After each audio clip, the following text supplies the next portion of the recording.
Hey, I'm Tony Bruno. All right, everyone, I know you're as excited as I am about the upcoming plate of games for week number 1. We're going to have a boatload of information for you.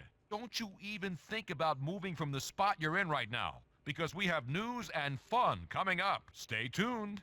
All right, sports fans, this is the segment of the show where you are the star.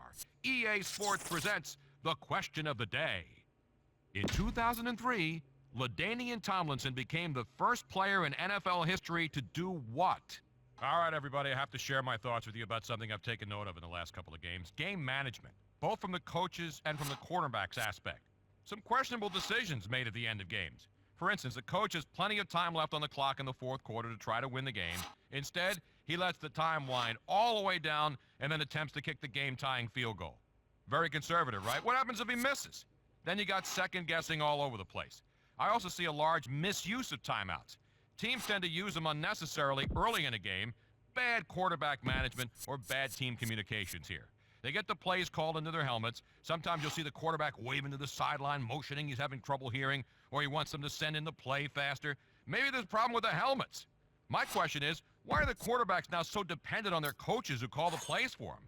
If a quarterback has command or any clue of what's going on out there, which they all should, he should know what plays to call, and then he can move the team faster in a critical situation. And here's another thought to chew on. Coaches who call their own plays get blamed for losses. Is that fair? Let's go to the phones to see what some of you think. Tony, hey buddy, thanks for taking my call, man. You do see a lot of confusion out there, it seems like. I mean, half the time the quarterback, he's looking at it, he's pointing at his helmet and waving his hands towards the sideline. It's like he doesn't know what's going on. I mean, just call a stinking play. You know all the plays, right? I mean, just pick one. I mean, you got about 400 to choose from. I'm sure one of them was going to work, and it's just it baffles me sometimes when they just don't look prepared. I mean, that's the bottom line. They just kind of get lost out there, and I guess in the heat of the moment, I can understand. But these guys are paid all this millions and millions of dollars. You would think that they could execute one play without on their own and call one play. Dan Marino, he was a rookie and he was calling his own plays, and Peyton Manning does it, but pretty much that's the only two guys I know of that do it. But calling their own plays, it shouldn't be that hard. That's about all I got, Tony. Thanks. You pretty much said it. They look confused out there sometimes. All those plays, and they don't seem prepared.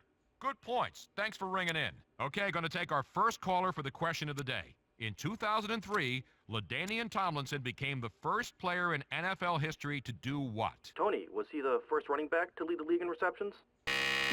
Nope, sorry, that's not right. All right, it's time to take our final call. Do you know what LT accomplished in 2003? Oh yeah, I know that one, Tony. LT became the first player in NFL history to rush for 1,000 yards and catch 100 passes in the same season.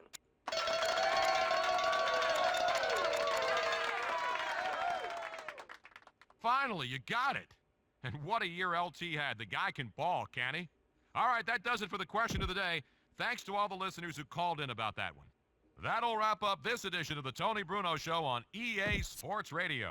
I, as you know, am Tony Bruno. Thanks for tuning in for this week's entertaining and insightful show. We'll see you next time.